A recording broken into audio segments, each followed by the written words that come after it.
Les vrais monostables redéclenchables. 1, 3.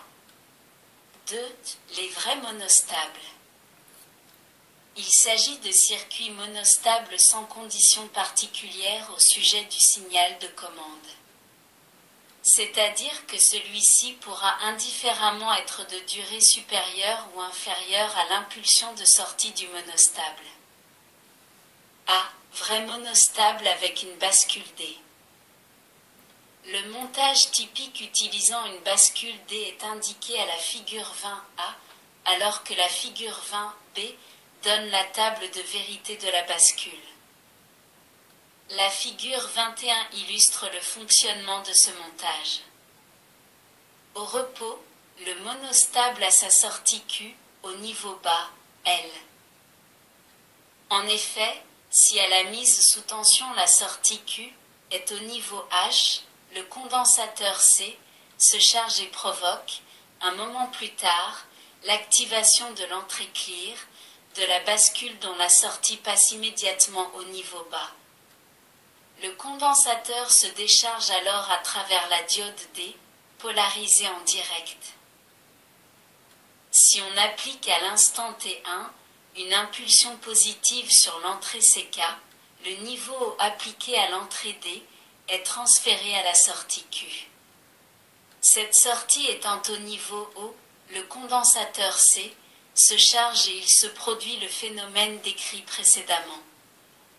L'entrée clear devient active à l'instant T2, ce qui fait repasser Q au niveau bas.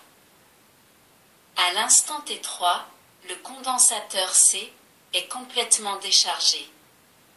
Une nouvelle impulsion peut être appliquée sur l'entrée CK. Avec ce montage, une impulsion, même très brève, déclenche la bascule. Cette même impulsion de commande peut, par ailleurs, être d'une durée supérieure à celle de sortie. Il s'agit donc ici d'un vrai monostable, aucune condition particulière n'étant imposée quant à la durée de l'impulsion d'entrée. B. Monostable réalisé avec un circuit intégré spécifique. Le circuit monostable présenté à la figure 22 utilise un circuit intégré de type CMOS spécifique. Ce circuit intégré comporte principalement une bascule synchrone de type D et un comparateur.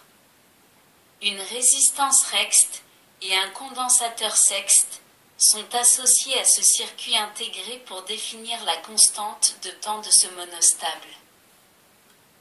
À l'état de repos, la sortie Q' de la bascule est au niveau L, donc G est au niveau H et Q, sortie du monostable, au niveau L.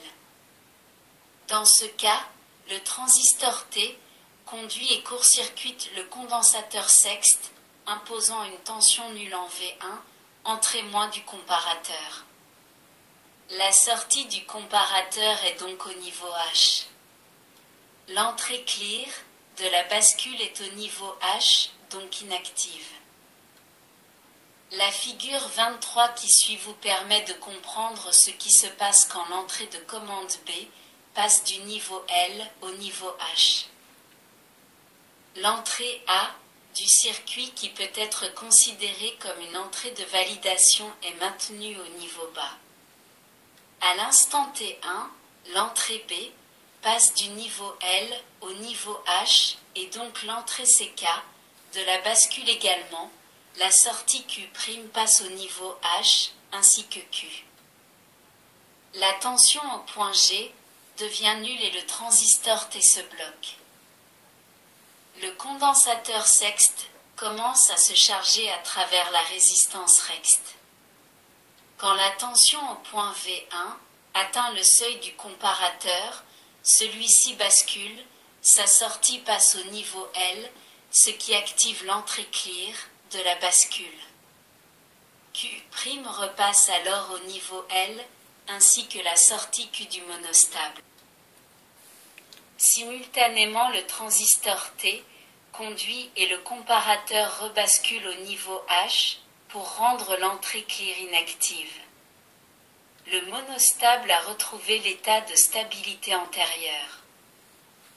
Il faut noter que l'entrée clear de la bascule D peut être activée à tout moment grâce à l'entrée CLR du circuit. Il y a donc moyen d'interrompre l'impulsion de sortie en Q. Ceci est illustré à la figure 24. Il est également possible de déclencher ce monostable grâce à un front descendant appliqué à l'entrée A. Dans ce cas, l'entrée B doit être au niveau H. 1, 3. 3. Monostable redéclenchable.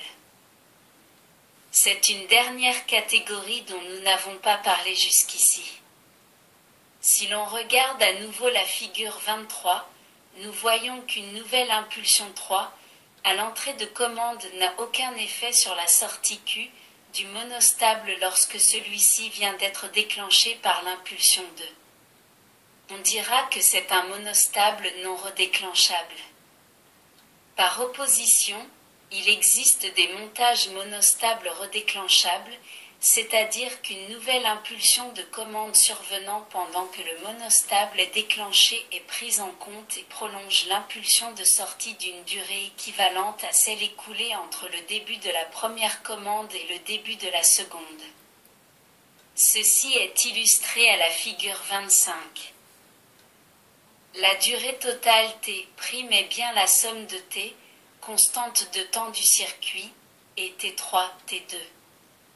Une suite suffisamment rapprochée d'impulsions à l'entrée E maintiendrait en permanence la sortie S au niveau H. A. Réalisation avec une bascule D. Le schéma comporte une seule différence avec celui de la figure 20. En effet, à la figure 26, vous constatez que la diode D est reliée à l'entrée et non plus à la sortie.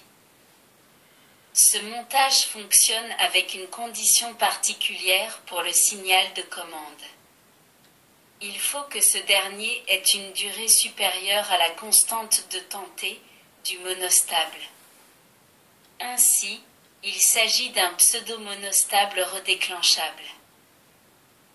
En effet, si l'entrée CK est ramenée prématurément au niveau L, la diode D, polarisée en direct, conduit et l'entrée clear, n'atteint jamais le niveau H, puisque le condensateur se décharge aussitôt.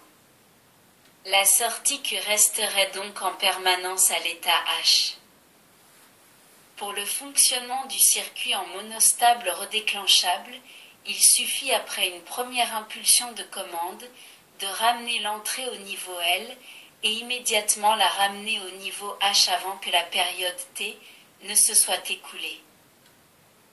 À chaque fois que l'entrée est ramenée au niveau L, puis au niveau H, un nouveau cycle de charge du condensateur recommence. B.